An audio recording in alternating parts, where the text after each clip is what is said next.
Hello and welcome to Spooning with me, Mark Wogan. We are here in the Lindsay room in Corrigan's Mayfair.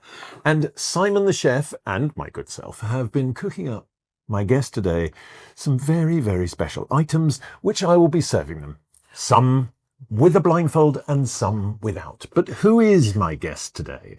Well, you know, they've got a bit of an attachment with food, be it through Ready Steady Cook, or chefs on This Morning, or just generally around food, but I'm getting a feeling, having read the notes, it didn't permeate through. When she isn't presenting TV as one of the most loved faces on our British TV screens, she is an author of now some note. So will you please welcome, for a Spooning with Mark Wogan, Fern Britton. Oh, Mark, thank you very much indeed. Well, thank you for being here. Oh, it's a delight. And we are going to talk about your fabulous new book. For anyone who is not watching us in glorious Technicolor, the book is called A Cornish Legacy. Yes.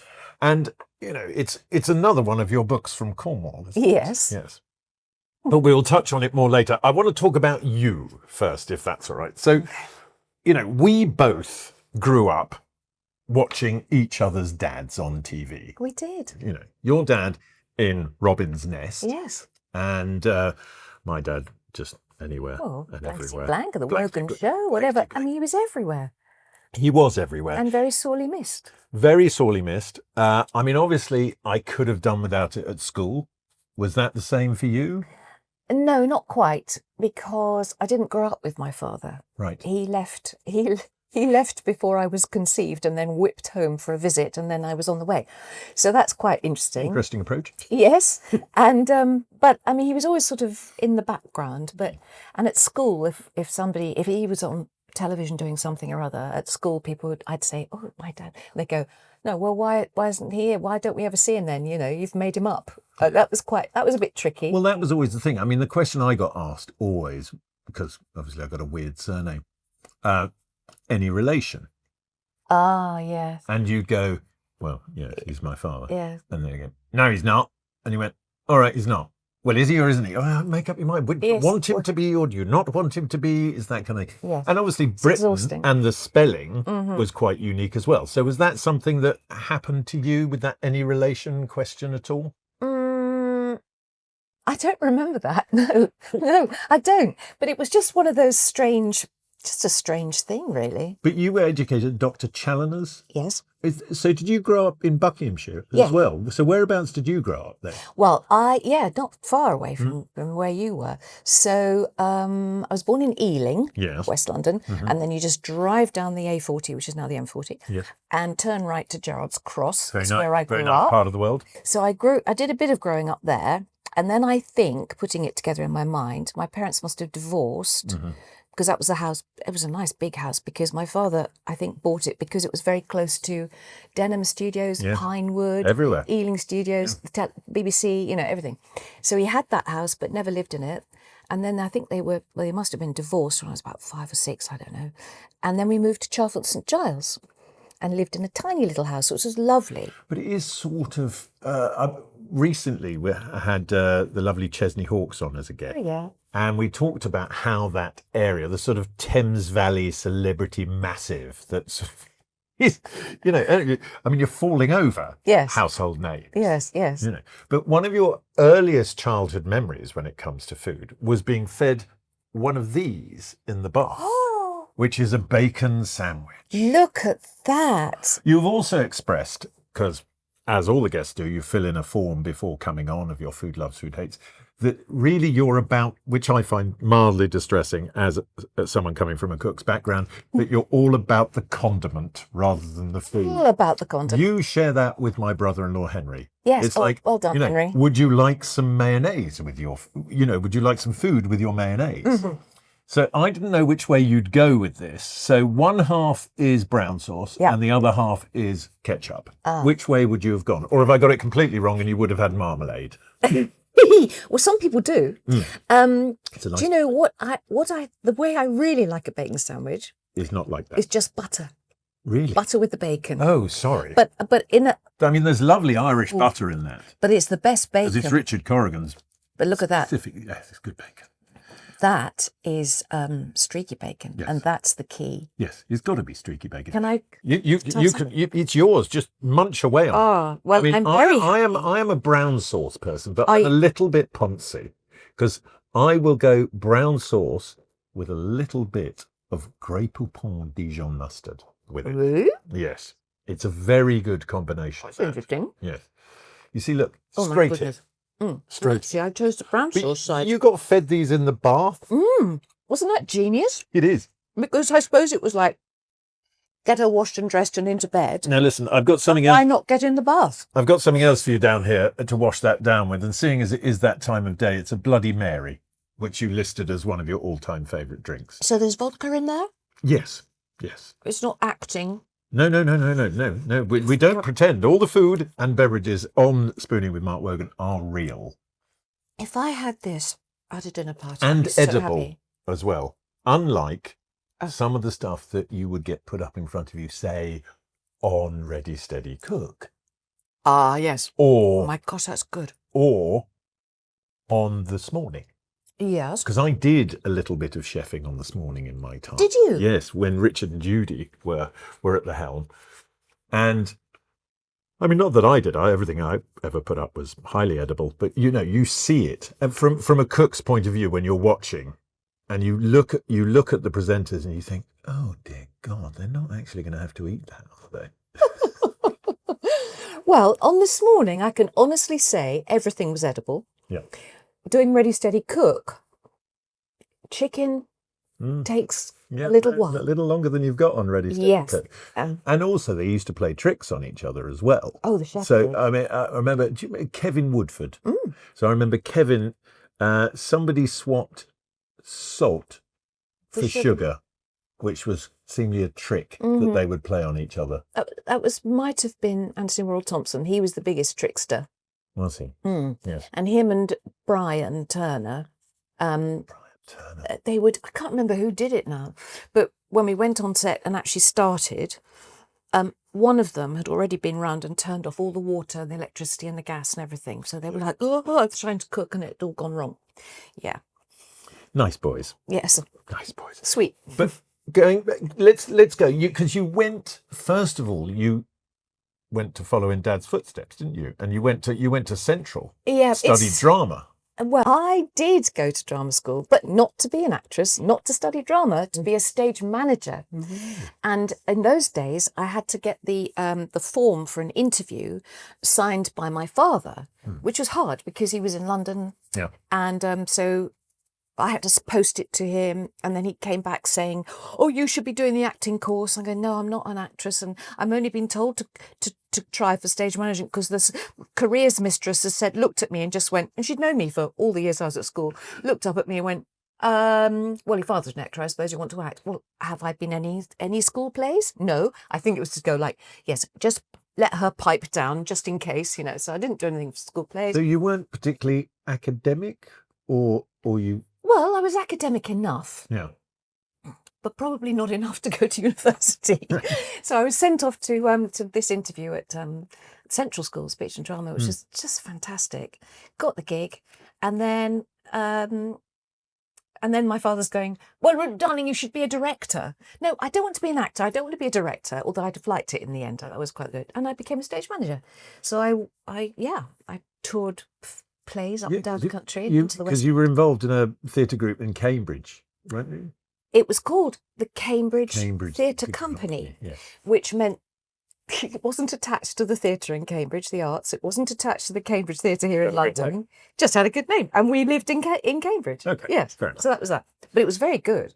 And was that kind of good training for your first forays into TV? Because I read that your first sort of job in TV was around the 80s. 1980 at Westward TV. Yep. It was like a sort of bear pit, the newsroom that you were in, wasn't it? I mean, it was drinking, smoking, fighting. Yes, it was marvellous. So I arrived there and was introduced to the life of the newsroom, absolutely. And people literally, there were two rival journalists who'd sit opposite each other, you know, the desks, but and one of them used to build books, tower of books and magazines and things around him because he couldn't bear to look at the other guy. He'd go, "What are you saying?" And then you go back down here. And smoke, smoke, smoke. If you stood up, you were absolutely in the smog. And you'd be doing sort of tertiary smoking, let alone secondary. It's interesting. And somebody once said, something happened. And they went, "Oh, the air was black with champagne corks."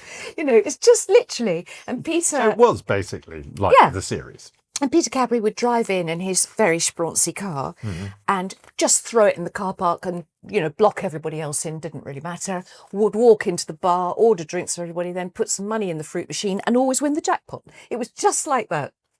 Really?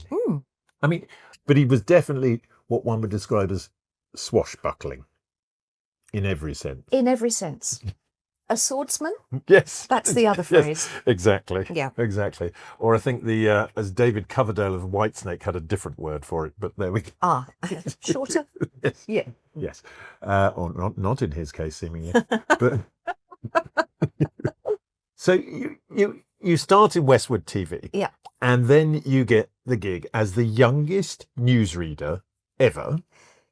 Yes, I believe so. On what was the start of breakfast TV. Well, no, national news as well. Yeah. Yes. So I would, yes, I went off to breakfast time after a while, and it'd only been on air for a few months. And so very much Frank Boff and Selina in charge. And I'd either be, depending on who was missing, I would either read the news or present the show with Frank, which was terrifying. And then from that, I started getting phone calls from Biddy Baxter, who edited Blue Peter at the time. Yes. And she wanted me to go and see her. And I thought, oh, goodness, I'm already getting up at 3:00 in the morning and having to, you know, went to meet her in her flat, and she poured very large gin and tonics, which was great. And sort of was sounding me out. Would I want to be a Blue Peter presenter? Wow. Yeah. Anyway, she didn't say, "Look, there's a washing up liquid bottle, an old egg carton, make me something." Well, no. Verbally, she was saying things like, "So what would you do with blah, blah, blah?" And I was saying, "Oh, yes, I understand the question. Well, I'm not quite sure about that." But anyway, Janet Ellis was also being coached. And so actually Janet got the gig. Sophie Ellis Bextor's mum. Yes, exactly. And Janet Ellis got the gig. And weirdly, I was at drama school with Janet, although she was on the acting course and I was a grubby tech on the stage management course. She seems to have spawned a couple of performers as well. I mean, well, mainly lovely Sophie. Yeah. Who's had an incredible resurgence in her career. I mean, she never stops touring. So you're a newsreader, occasionally stepping in next to the sort of stalwarts like Frank. Yes, a couple of days a week. Yeah. And then I get a call from the actual newsroom at the BBC to do News Afternoon, because they were looking at different faces for that. And so that was it was called Afternoon because it started at 12:30. So that was what is now the 1:00 news. I used to do that. And then you've had numerous TV partners over the years, but your first proper one was sort of Fred Dinage, really, wasn't it? On Coast to Coast, would that be right? That's after all of this. Yeah. So I suppose so. Yes. Yes. So I went down to, because breakfast time was not an easy place to work, and let's draw a line onto that. It was I learned a lot, and it was a great experience, but I wasn't very happy there. And then I went to London News Network, which was a Carlton television programme a long time ago. And and then I went to TVAM. Yes. God, it's complicated. Yes. By which time it's quite hard to follow. Yes, it is. But then bigger and bigger. Yeah.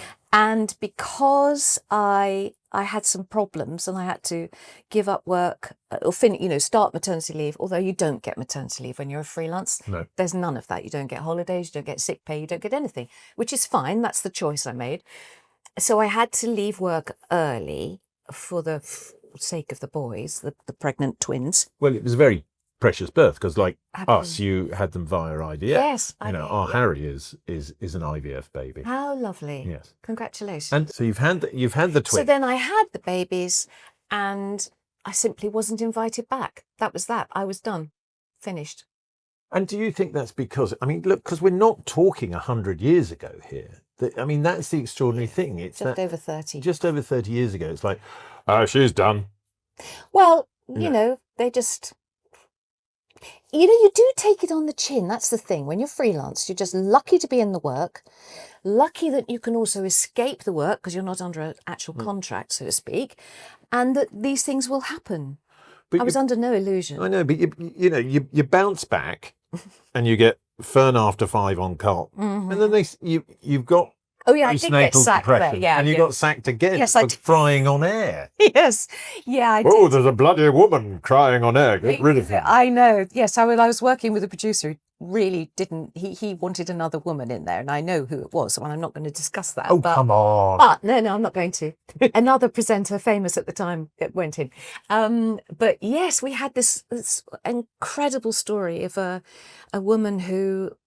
She was dying of breast cancer. She was a farmer's wife, and we did this interview with her and her husband, a farmer who was clearly absolutely in shell shock that his glorious wife, mum of his 2 children, was dying. And she was saying, no, I've come to terms with this, and I'm writing all the birthday cards for the kids, and I'm making a book for them and explaining everything. And the husband was really finding it hard, and he managed a few sort of simple answers. And then we were through to a break, and as the break I said, I'm so sorry, because this poor, I mean, we all feel for you. And then I was crying a bit, went to the break, and the editor of the programme, who's a friend, he came up going, right, are you all right? I said, yeah, fine. He said, okay, wait, get yourself together and just say sorry about that and carry on in the next bit. So we came back and went, I'm sorry about that. You know, I'm sure it's all of us. But anyway, carried on, blah, blah, blah. And apparently what happened downstairs on the switchboard is it lit up like a Christmas tree because everyone at home was crying, everybody. But then within a day or two, I was called into the boss's office and was asked really if I'd like to go. And I said, I tell you what, pay up my contract to the end and I'll go now. He went, oh, well, could you just hang around for a couple of weeks while we get the new person in? I went, oh, all right then. But I find that amazing because that just wouldn't happen now. If anything, you would be celebrated for reacting in an open and honest way now. Do you not think? Yeah, but, you know, it's just life. Extraordinary things happen. Yeah. No, and I mean, look. And sometimes you can feel in yourself that, yeah, fair enough, I've had enough here anyway. You know? And it was, I'd also had these 2 small babies and a broken wrist. Right. And I was having to travel on the train. I love a challenge. Going on the tube and going up the escalators at Baker Street to get on the train, you know, it was hard. And I fell on the escalators as well one day onto the bad wrist. And I was just like, I've got to stop here. So not ever shying away from a challenge, obviously. Yeah. Then Ready Steady Cook comes Yes. along. Yes. And it's then 6 years you're doing that for? I think it must have been. We I did think- something when like was it? over Yes, 1,000 shows. Yeah, 2,000. till 2000. Yes. Were those happy years? Did you enjoy your time on those? I did, again, learning a lot because the real problem was I'm not a foodie. No, But no, that's actually, really apparent, Fern, from your questionnaire. but Yeah. it was a good thing because I couldn't be smart with the chefs. You know, when people do a political interview and they try to be more clever than the politician. Yeah, but you said in no, and all that. Never try to be smarter than your interviewee. You might be, and you might have done enough research, as you clearly have done here. Well, mainly Johnny, but yes. Well, thanks, Johnny. You know, but don't be smarter. But actually, I didn't have to pretend stupidity. I could actually go, so what are you doing that for then? Yeah, but hold on, we are talking about chefs here. I mean, you know, Yeah, there's a reason, showing off. you know, particularly that generation, there's a reason they ended up in a kitchen like I did. They had no qualifications and they completely messed up at school. Well, I mean, no, I am generalising. I mean, generally, they've been trained pretty well under pretty good people. Oh, yes. Okay, Yes. No, fair I mean, enough. They've done their apprenticeship. You had some of the best cooks Yeah. around on that show. And I mean, that first crop were, I mean, De la creme. had real depth to their Yes. knowledge Yes. as well. And Michelin stars and all sorts. exactly. But did you sense at that point that was when you were in earnest taken into the bosom of the country? Because I would say it was. It was that, you know, it was when, you know, the country fell in love with Fern. Wouldn't you say?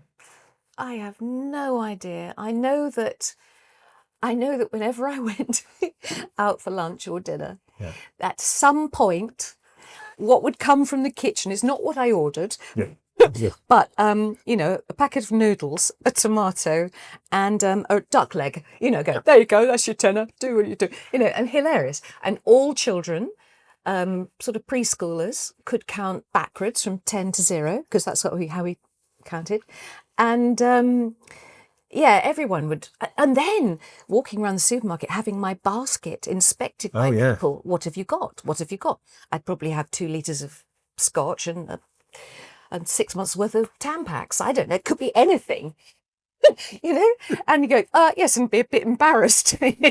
Yes, I'm not cooking tonight. So, but then you kind of solved that with your choice of partner in Phil. Yes. Did none of his culinary expertise or wants or desires filter into you at all? A small amount. There was a point on the programme after the first year or something, I thought, what am I doing? Just going, yeah, blah, blah, blah, blah, blah. And then thinking, actually, I ought to learn a bit about this. So I did take a bit in. And then Phil was really helpful at home. And I'm like, does that look all right? And how would you do that? And he was great. So I do still use things and I have his books as well. So I still cook from those. But as a cook, which I do count myself as, not a chef, because I don't do it for a living anymore. My lovely wife finds it very difficult to be instructed by me. Were you the same with Phil? No, to be fair, no, I wasn't. I'm very pliable in that sense. If I'm going to be taught something, I will listen. Yeah. I think I've learnt that with age, probably. But no, I didn't do that. He used to tell me off. Oh, you're so messy. You're this. Yeah. Well, I thought I was actually quite clean, but I do work better in the kitchen now, and I'm starting to invent things by myself. Sometimes dangerous, but I made a very good Vietnamese pho. Oh yeah, the other night, and my daughter and I said, I don't know quite what this is like. I sort of had a think. And I did amazing. I don't know when I bought it, probably in 1972, but a bottle of fish sauce and some. Yeah, hopefully not. 1970. It does go off. A little bit of sesame oil and a bit of this. And I thought, chopped up the coriander. Off we went. And it was really nice. But you said, you love, judging from, your answers to the questionnaire, you love that kind of Asian spices, lemongrass, chilies, that kind of stuff. Strong flavoured. Strong flavoured. And fresh and crunchy. I love salad. But you're quite particular about some of the things you don't like. I've got something down here. Is it something really grim? No, it's not. I think it's an absolutely delicious thing, which is it is the seafood cocktail. Yes. Which they serve here at Corrigan's, and you've got prawns, lobster, crab. And then we get into areas of stuff that you would start to struggle with, which is smaller seafood, like a whelk or a cockle. What about a brown shrimp? There's some there. Oh, there? Okay. Here. Look, why don't you? I'm going to wrap up the sandwich to take a minute. We'll have that. You can have that later. But that is a thing of beauty, and it's so. I see that. And the thing about I can't help. I can't resist showing it to camera. The thing about Corrigan's is that is as fresh as you can get. Oh, everything comes in daily. There's nothing frozen, messed about with. Those crab would have been cooked from fresh, cracked, hand-picked, all that sort of stuff. And I'm thinking of the vans that go up from Cornwall overnight into restaurants like this, and I'm sitting by the sea thinking that's where these things are going, which is fascinating. But I'll try a brown shrimp because they're more like potted shrimps, aren't they? Yes, they are. They are shrimps that have not been potted. They're very nice, actually. Because they're really sweet. They are sweet. And that's the thing with that's the brown crab. You would look at that. No brown crab meat. That's the brown crab. No thanks. So if it's too fishy, basically, isn't it? Anything that tastes really fishy. What about, you said a flat bony fish, so you don't like a Dover sole for it? What's the point? It's a mouthful of bones. It's not. That's horrible. No, but I mean, surely you lived with a chef for 20 years. He could have shown you how to take a fish off a bone. Oh, he did. What is the point? I mean, and it was a long time. Don, you relocate to Cornwall, where you've got some of the best seafood on your doorstep. Yes. And 90% of it you can't stand. Yeah, well, because it's fishy. And that's fair enough. Fish and chips, fine, that's no problem. Yeah. But no, the flatfish and plaice and all that stuff, it's just exhausting to get it all off thing for like 2 tablespoons that I'm not enjoying anyway. I just don't get it. I love that. Flatfish, don't get. I just don't get. I like chunky, muscular fish. But you like a lobster or a prawn or that kind of thing. Yeah. And that is delicious. Because they just do everything how it should be done. That's what I love about Richard's Food. Because Richard's Food, and he came along. He's a very clever He chef. came along after the sort of. He was more Great British Menu, which, but it wasn't like you sort of fell into obscurity. You then started doing this thing called what was it? This Morning. That was. Oh, that's right. Yes, yeah. yes. Yeah. Which you did for 10 years. Yes. And I mean, when dinosaurs still roamed the earth, and I did bits and bobs on there, it kind of had a nice sort of feel to Really it. lovely. And the team were great, and everybody was, they sort of were all in it together. But it didn't end that pleasantly for you, did it? In terms of you just kind of, again, you felt you'd had enough? Yeah, well, it's 17 years ago. It's a long time. And I haven't really thought about that for a long time. I had a fantastic 10 years and I loved it. But then after a bit, I needed to be back home again, as lots of things going on. But the boys were about to do their A-levels, going into the, the 2 years of that. And the girls as well were leaving little school to go up. And I was needed at home. And they needed to come home and know there was I'm very good at roast chicken. Good. They needed to know there was this is a chicken relief, having read your notes. And also very good at roast potatoes. Oh, good. And how many minutes would you roast a potato for? It would depend on the potato. Oh, okay. Tell me, what kind of potato would you use? Well, if we're talking about roast potatoes, I would go with the Maris Piper as the most accessible one. But it would have to be parboiled. Yes, yes. To the point of almost collapse. Yes. And then. How long roasting? Oh, I mean, at least an hour. At least an hour. You're the preferably first chef cook I've met who agrees with me. I think they should be an hour and a quarter at least. At least. And so Gordon Ramsay, he argued, no, 30, 40 minutes. No, they need to be really. Do you think he's thinking in terms of a commercial oven, which can sit at about 250, 300? All right, so I suppose, yes, he's got that only at home, hasn't he? I've got an Arga. Oh, gosh, so middle class, but I love it. It's very good for drying tea towels and for dogs to sleep next to. And for warming your feet in the winter. Yes. No, it does a lot of good things. No, I tell you, do you know what it does? That is it. Which I can't remember. Is it the top bit's hot and the bottom bit's cooler? Which way? In the ovens, yeah. Yes, the top is the roasting, the one underneath that is simmer. So the bottom one. Brilliant for doing a shoulder of pork. Yes. Over 24 hours. Yes. You put the shoulder of pork in there. Leg of lamb. Leave it for 24 hours, come back. It's fantastic. Agreed. Useless for cooking things on top of it. Because the minute you lift that lid up, the heat starts to. Oh, no. Hang on a minute. Yes. No, you're talking about the ovens, not the lids. Yeah. Oh, I see what you're saying. So if you open the oven, lid, you mean the oven goes cold? Yeah, the oven goes cold. Yeah. You have to get to know your Arga really well. Yeah, Mine's called Mari. Mari? Mari, yes. Mari? Yeah. Okay. Because I was I did a tour of Calendar Girls and I played the character Mari. And so all the money I earned from that, I bought an Arga. So she's Mari the Arga. Okay. I like that. Fill in the hole. But I like the fact that because they all have their quirks. Each Aga has its quirk. I like the fact that you've personality of given their it own. personality. Yes. So you had the shoulder replacement. Yes, and I had to do that because I knew it would be a long operation, the anaesthetic and everything else, and I was on a waiting list. It was a year.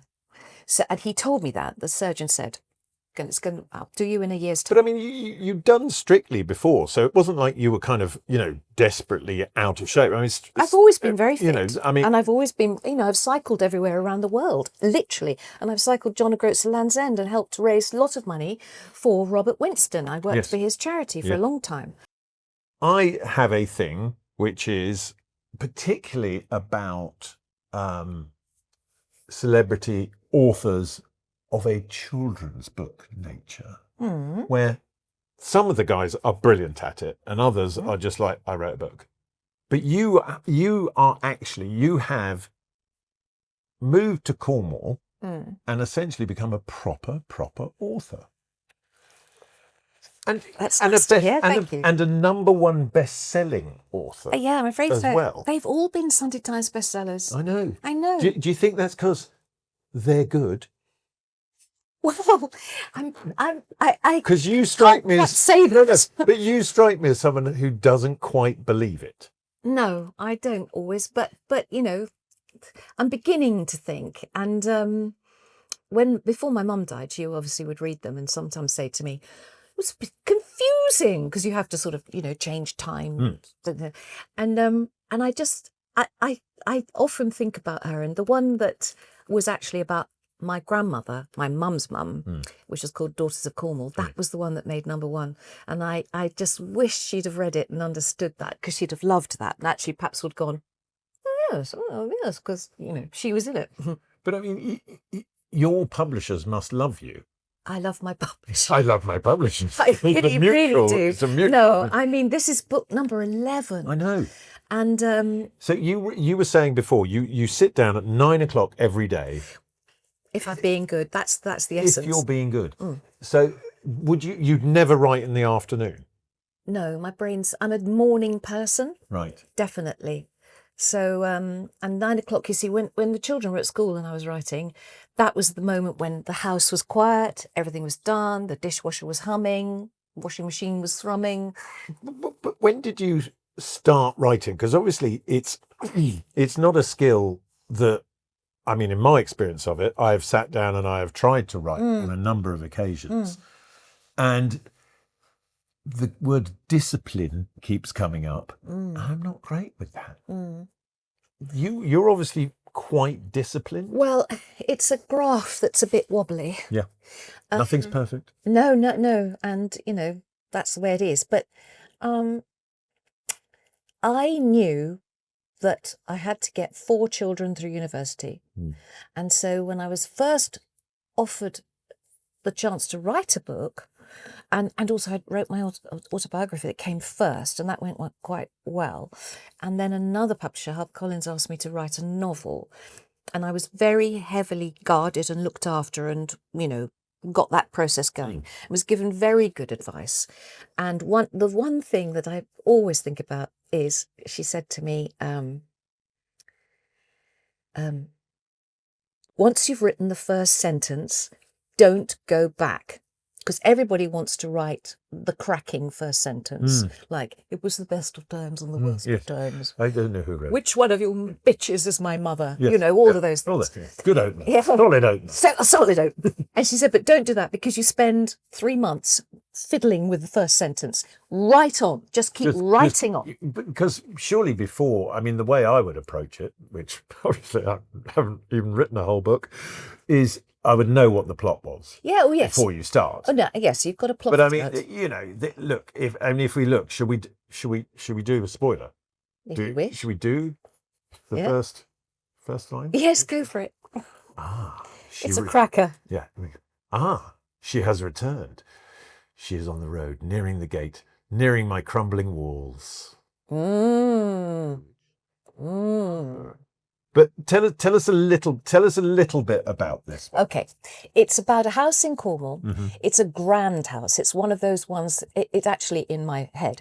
is in the Doomsday Book. It's very proud that it's been in the Doomsday And Book. it's a house you obviously know. It's a house. Cornwall is littered with really sumptuous old houses that people built as, you know, extravagant things for themselves.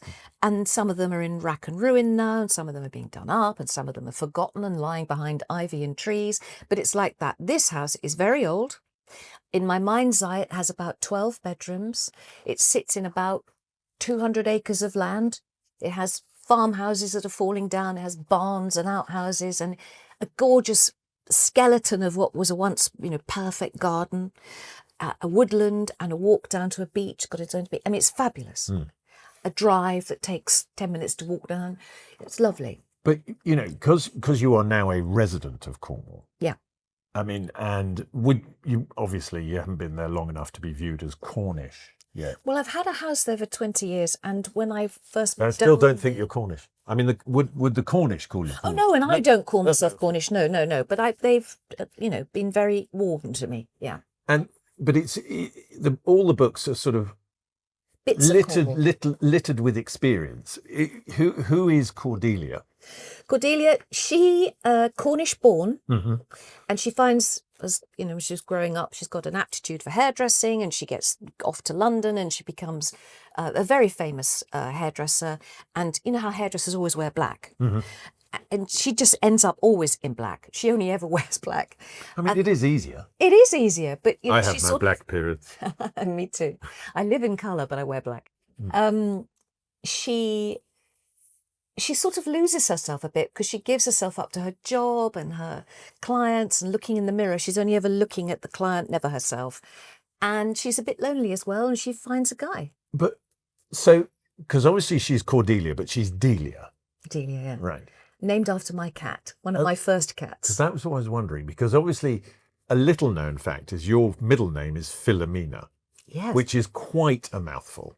Yes. And you know, that is usually shortened to Mina or something like that. Yes. So it's all based around this house, Wilder Who, and the finding of love and a finding of a new place in life. Yes.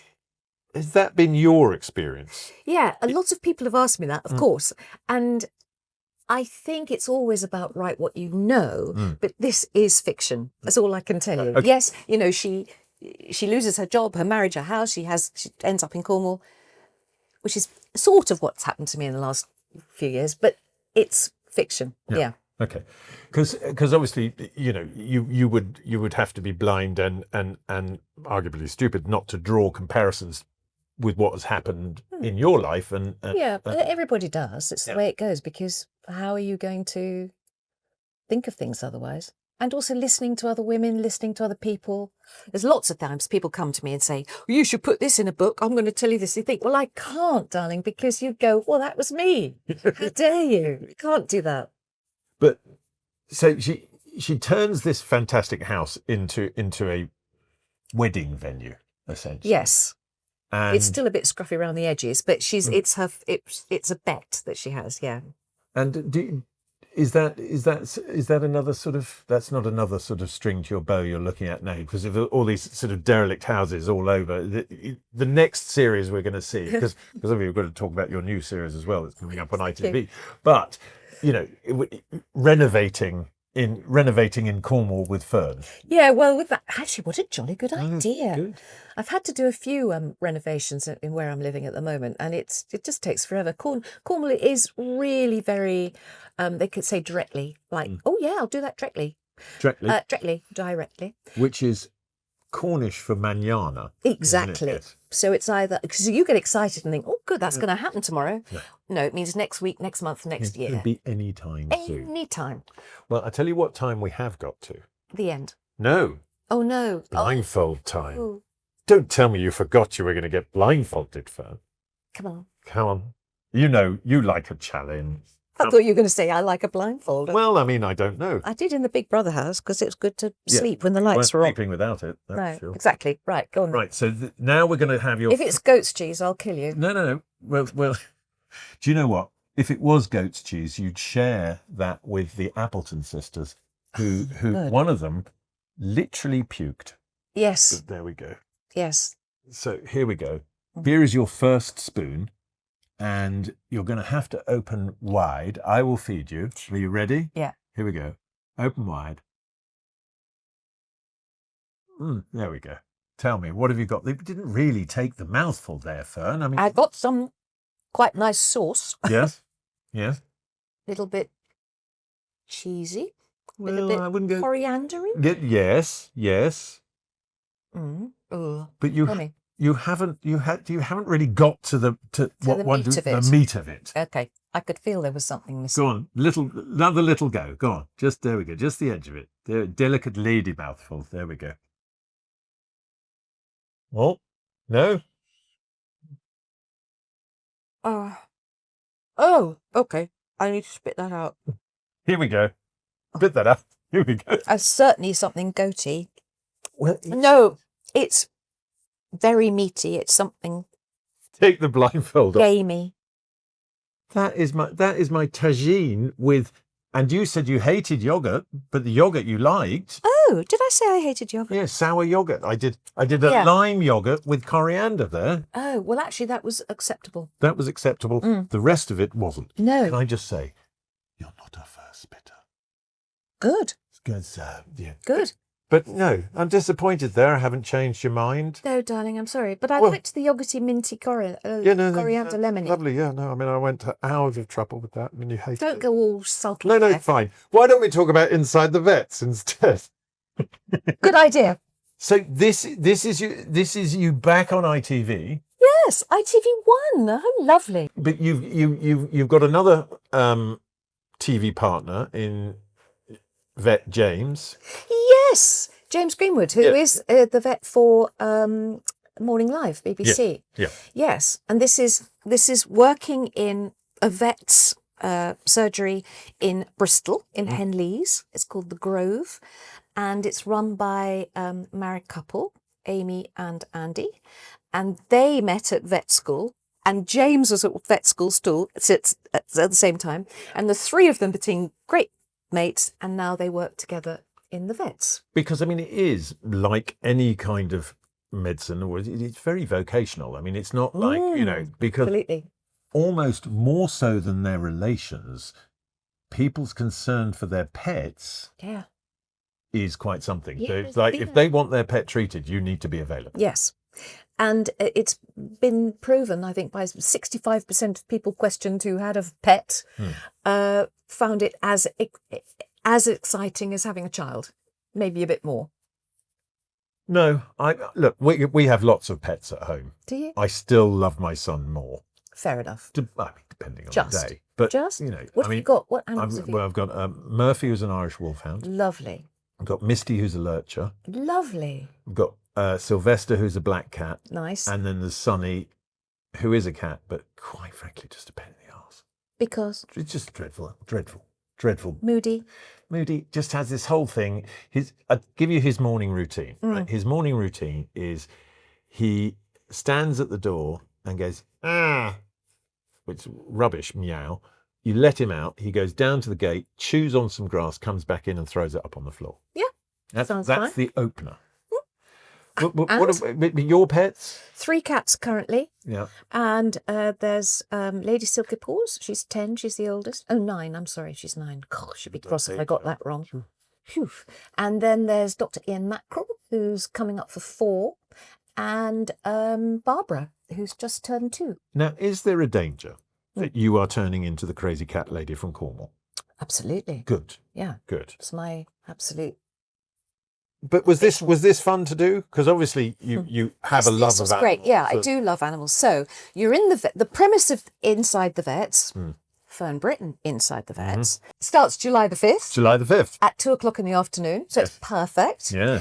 And I want people to know that it's nothing saddening or anything. It's not like delving and focusing on so it's something more on the sad story. stories. It's more to do with the people and their pets and the stories around that. Every owner who comes in has a story about their pet who has a story. And the vets have a story about what they're going to do.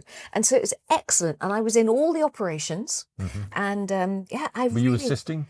Were you squeamish? I thought I would be, and I was fine. Okay. So I would often hold a paw and just stroke a paw while this poor animal's asleep and having procedures But done. still, they knew that Fern Britton was there, Yes. and everything was going to be. And I'd say okay. to their owners, I was there all the time, and they were very good. Yeah. But we also have got another spoon to do. Oh, Gordon Bennett. One more. Back on with the blindfold. Come on, this is the show. I don't know why I'm even enjoying this, Mark. Well, you might want to look at that later. But for right now, just go with it. All right, this is out of an old bra. No, that is by our lovely friends at Smug. They make a lovely very good. blindfold that is eyelash friendly. Yes, it is. Now, this is quite a big mouthful, but I've got a funny feeling you're going to enjoy this one. So here we go. It's a very big mouthful, judging. Here we go. There we go. Oh, there we go. Sorry about that. We like that one. Yes. Here, you can take your blindfold off. You know what that is, don't you? Baked beans. Yes. On toast. On toast. Yep. Yes. Here, let me do. You can dump that. It's got the chili and the coriander. Yes, and the honey. Yeah, not enough chili. Not enough chili. Oh, sorry. But isn't that excellent? I mean, look, I like them straight up myself, but this. Have you tried this then? Yes, of course I have.